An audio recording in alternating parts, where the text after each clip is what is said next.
Hello everybody, I'm Katie Burtwell from the Walpole Historical Commission.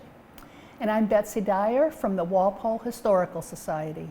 When we began to plan for Walpole 300, we decided to ask Walpole seniors their memories about living in our town.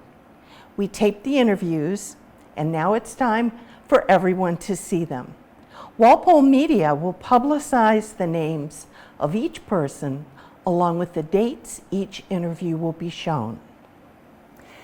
The history of a small town like Walpole is not just about the big mill owners and politicians like the Byrds and the Lewises and the Plimptons. It's really all about who was living there, working there, going to school, how they were part of this community and living their everyday lives. I think historians of Walpole 100 years from now will be grateful to come across these transcripts or tapes because these are part of the real Walpole history they'll be interested in. And I think you're going to enjoy these. Maybe you know the person that's being interviewed, but perhaps you just enjoy a good story, and there are lots of good stories here. So sit back and learn about Walpole history from those who live it. This is Stories of Historic Walpole.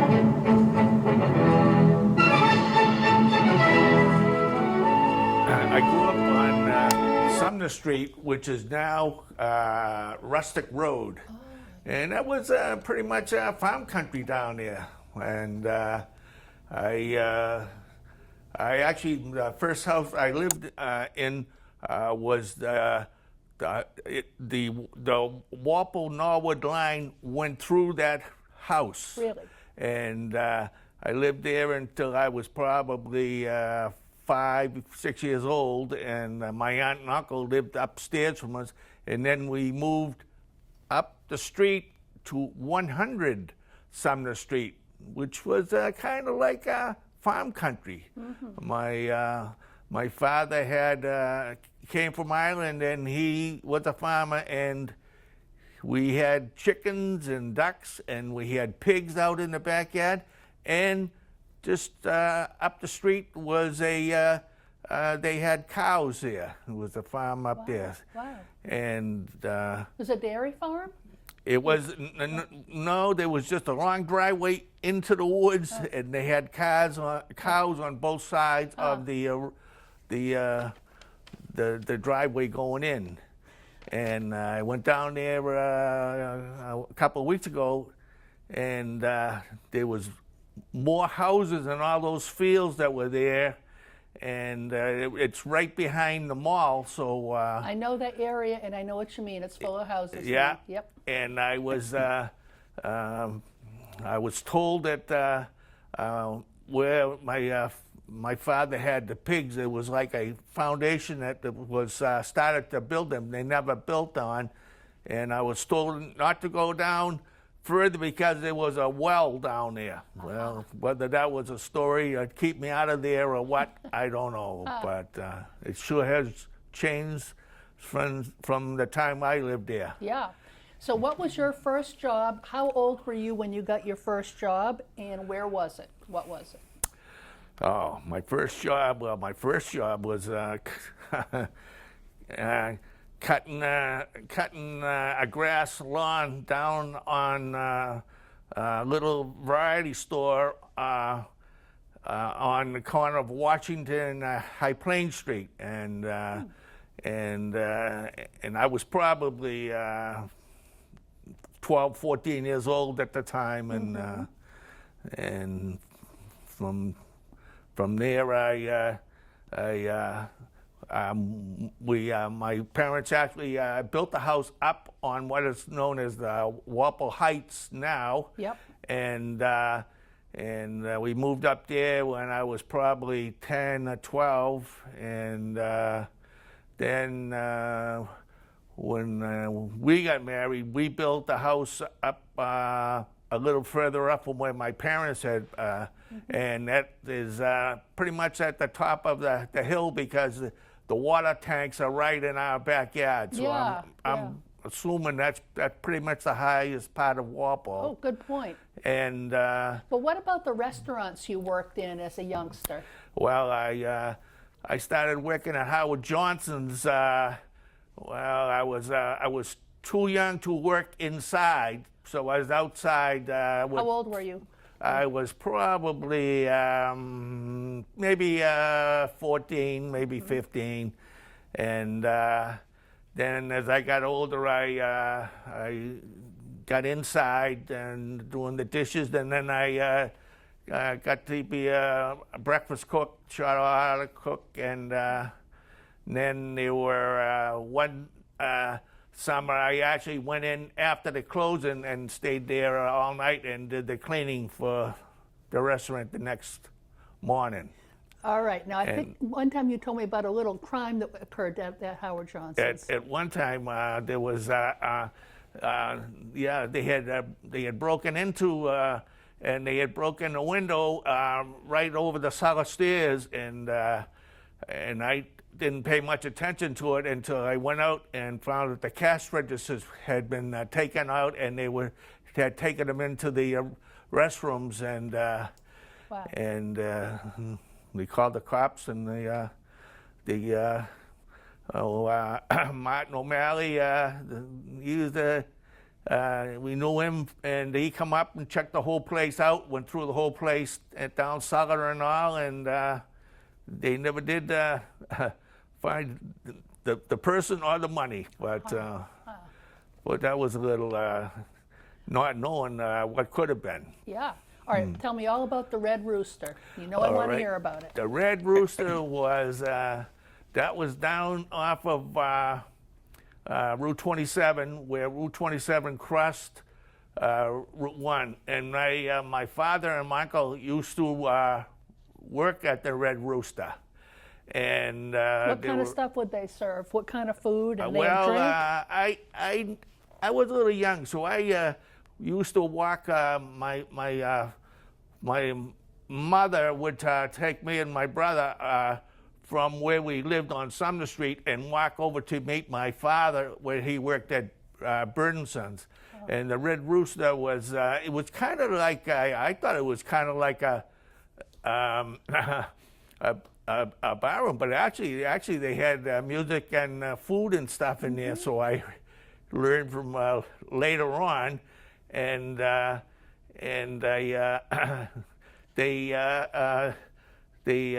my uncle was there, and he had gone down cellar, and he got locked in the cellar. Intentionally, unintentional, who knows? But with all the noise and everything, nobody heard him hollering down cellar. Yeah. So he shut, I don't know if it was a beer tap or the water off or whatever, and when they went down cellar to find out what was happening, that's how he got out of the cellar. But I had heard a lot of other stories about the Red Rooster. There was a story that the town of Sharon was a dry town. So my wife lived in Sharon, so I knew a lot of people from Sharon, and there was stories that they had said, and there was one guy that used to park his truck around the back of the Red Rooster. Yeah. Until his wife came in one day and found him in his truck out back, and and there was another story of a kid that lived in the neighborhood years later, and he said he knew about the Red Rooster. He said him and his father used to stop in there, and they'd go home and tell his mother that they were having the car fixed. He said, well, he says, but just a few stories that. Yeah. Did you actually work there yourself? No, as no, a I teenager? never. I was too young, but I came up walking by it to going over to meet my father when he got out of work. Yep. And but later on, it became an apartment. And the woman that I used to work with at Howard Johnson's, her and her daughter used to live there, and that was the only time that I had ever been in. So back to the Howard Johnsons. Describe where that was. Howard Johnson's was at the corner of Route 1 and 27, up where Applebee's is now. And a lot of changes up there. There was Route 1 was just a one-lane highway, and they made it wider, and then they put 95 in there. And Yeah. but Did they call that the superhighway in your day? Or nah, I think maybe before your day. yeah, I remember. 'Cause So- on, What were you saving up for when you were a teenager working at the Howard Johnsons? What did you need that money for? I had a car, an old 46 Chevrolet Special. I bought for $10 with a transmission in the trunk, and that was Who'd you buy it from? it was actually a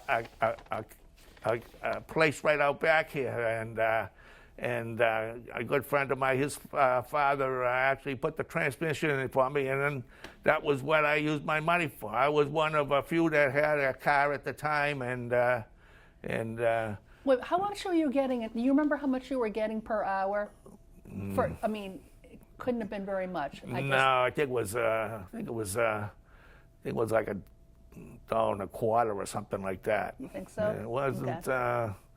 Wasn't right. much, and I worked there all through high school, part-time and all, and then I left there. I worked there probably 3 years after I graduated. Graduated in 1958, and I worked there probably 3 years, and I went to a factory in Norwood. So A bird factory? yes, bird factory. Actually, the floor covering down there in Norwood, Yep. South Norwood. Yep. How'd you meet your wife? My wife, when I worked at Howard Johnson's, I worked with a good friend of hers from Sharon. They were both from Sharon, and she introduced us, and we both, she went to Sharon High and went to Walpole High, both graduated in '58, and that was how we met, and we got married, and we were married 60 some odd years, had 5 kids. So, All right. Where did you like to go on dates with her? well, the first date we went on was to the Norwood Theater, and she she always joked about she didn't know what I looked like because it was kind of a blind date, and but Richard, I've seen your high school yearbook picture. You're pretty damn handsome. well, anyway, well, thanks. You were. Yeah, you still are. Yeah, with the good old days. And Okay, so you went to the Norwood Theater. Well, would you ever be able to afford to go out to a restaurant with her, or was that just not done when you were? Oh no, we used to go. Like, where would you go? We would go to Howard Johnson's, Okay. and then they used to be up the Pancake House, and then there was a pizza place. Which pancake house? Well, it was Bickford's at the time, but it's now not a Pancake House anymore. It's kind of It's the McMorgan's. yeah, McMorgan's restaurant up there. Yeah. Yep. Were there any restaurants right in the sort of downtown area of Walpole that you recall? No, but I can also up on Route 1 there was what they called a hut, and that was a kind of it was almost a big glass windows, and when my parents were building a house, it was a real a treat to go in there and get a frap or but now. So we're on Route 1, the hut. Where was that? That is right now. There's a gas station there, right on the corner of High Plain Street and Route 1, and that's a gas station now. Okay, how about the Red Wing? Would you ever be going down to the Red Wing? Oh yeah, that was that was the place to go for pizzas and fried clams. Years and that was because I got my license and my car when I was 16, and that was that was a big thrill to go up to the Red Wing and. So I'm trying to figure, are you the right age to know what they did when they remodeled that place? Did you ever know that they were remodeling it? The Red Wing? Yeah. No. They used to have a tower there. It was kind of, yeah, but I know that would be the place to go. You'd have a long wait to get call ahead and get pizzas and Really? clams on a Friday night and stuff like that. Yeah, that was the old pizza place. Yeah. All right, what was it like working at Bird in Norwood in the floor covering department? It was a factory, and What'd you do? and I worked in they called it. I worked up in a hangar. They had the big rolls of floor covering, and it would go through an oven, and it would there would be a dryer and these big loops of linoleum before it was cut and finished all, and they used to have to guide them through to them to roll up the floor covering. Wow. Yeah. Yeah. And then I left there, and I went to I drove a truck and worked in a gas station over in Sharon. Uh-huh. So you didn't work, how long did you work at Bird then? Not long enough to get a pension, huh? Oh no. I worked there just maybe 3 years, and then I got laid off and worked and drive a truck and to fix oil burners. Uh-huh. So. Uh-huh. So did that launch your career in that direction? What would you say you ended up, as your sort of long-term career? Well, I ended up working in a small manufacturing factory in Canton, and I had worked there for. I knew the family from Sharon and all, and I got to be. They taught me the trade, and I learned how to make the parts, and I became a supervisor, and I became a plant manager over there. Oh, so was it like a machine shop or something? It was like a machine shop. They had different machines that made different parts, made metal fasteners to hang insulation. Oh. And then they actually combined with another company from Canada, and they moved to Brockton, and I was over there for quite a few years, and then I had some health issues, and I had a couple of small strokes, and that took care of that. Yeah. Yeah. All right. I wanted to ask you something about high school. Did you play sports in high school, or were you active in any of the clubs, or No. what was your big thing in high school, or were you just too busy working? Working. I was. I had a car, and I used to. My yearbook says I was a uncomplaining chauffeur of Walpole High. I think because I used to take the people in to watch the hockey games in Boston and all, and Really? and back and forth, and. I want to ask where you parked, but that's probably doesn't even matter. you drove all the way into Boston, so you didn't go by train. No. Okay.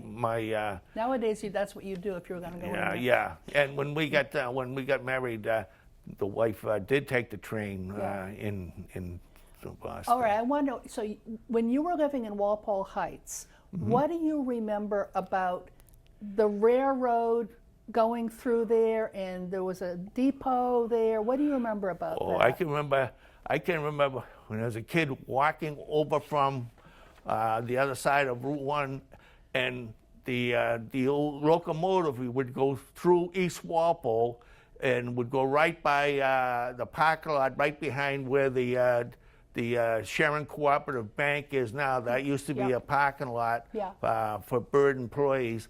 And then I can remember the old locomotive coming right there, and that right behind it was the old clock tower. Yeah. And down they had stores down at the bottom of there, and I can remember at Christmas time, Santa Claus used to be down there giving out gifts, and then I had a friend that had a barber shop down there, and there was also a store, a paper store, and that was there.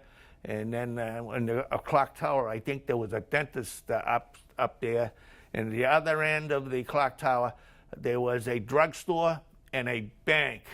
And the train was up top, but it also came around and went underneath the building and went underneath the Bay Bank, and it crossed under Washington Street to go to the other part of the factory at Bird & Sons over there. Okay, so I have a question about that, because I know that tunnel. That tunnel still exists today. Right.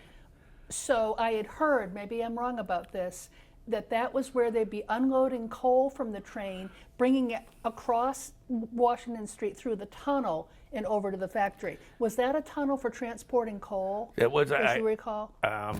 My father used to actually work in that big building there, and he used to work in shipping shoe cartons. Yeah. And I know that they would load the rail cars, I think, with shoe cartons.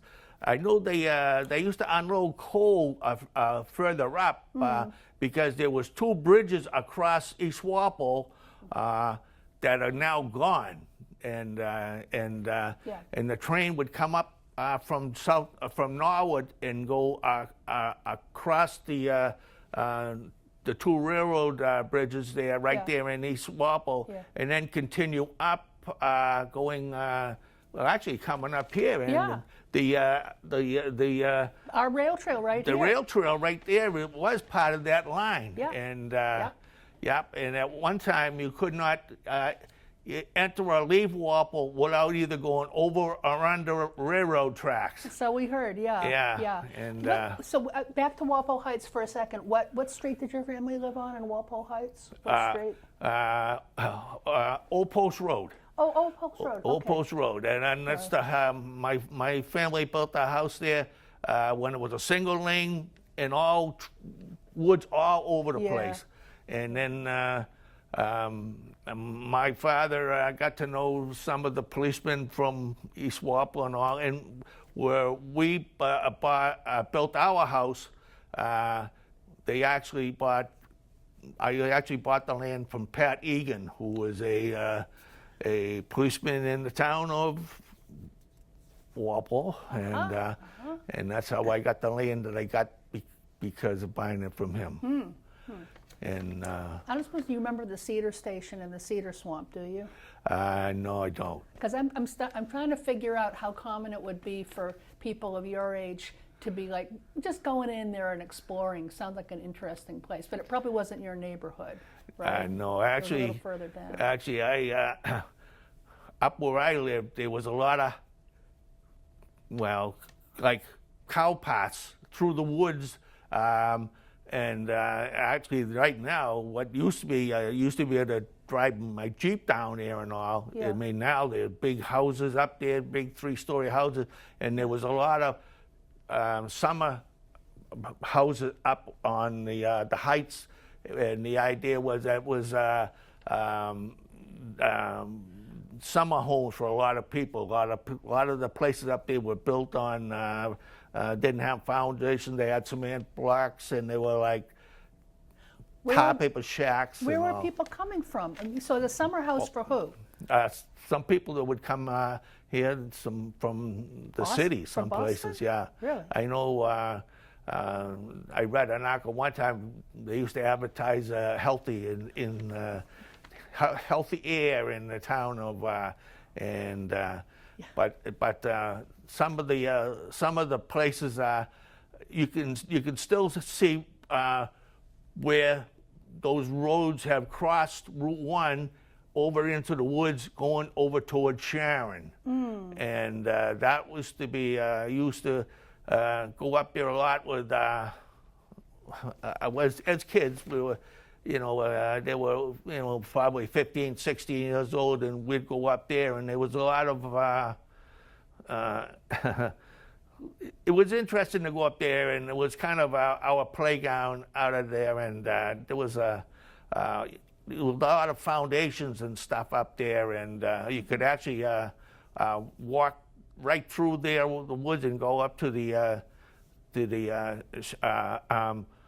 Kendall's Farm up there, and they had a big fire tower up there. You could Yeah. see from Route 1. Yeah, you probably had a good time in the woods with it. Yeah, with your friends. well, Yeah. thinking back, it was kind of wasn't too smart because, in all honesty, if something happened, nobody would know we were up You there. survived, though. Yeah, we All did. right, what do you wish, in our last 5 minutes, what do you wish I was asking you about? What's on your mind that you said, how come Betsy's not asking this? No, I don't know. I just was a little, but I don't really. Just the living down in where I did live, and thinking back how it was all farm country, and now it's all grown up, and you would never know it. And Route 1 was just a small highway, and that's all. So where was your nearest grocery store in that neighborhood?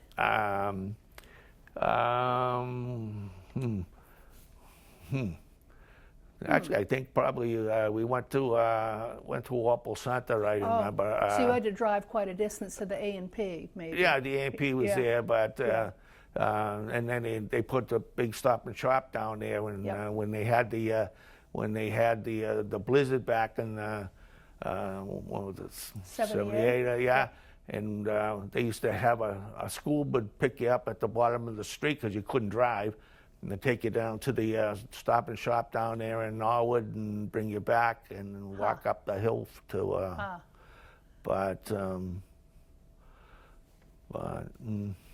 Yeah, what elementary school did you go to? Went to the bird school. I went to the bird school, which is now condos. Yeah. But I went there from the first grade right through to the 8th grade, then went from there to the high school. The 4 years at the high school. And then what year did you graduate? I graduated in 1958. No, okay. And then the name for the bird floor covering company, what were they calling that? That was the Bird and Son had they had different plants. They had the one that was in East Walpole that made shoe cartons and stuff. Yep. Then they had the roofing, which was in Norwood, and then on the other side of that was the flooring. Yep.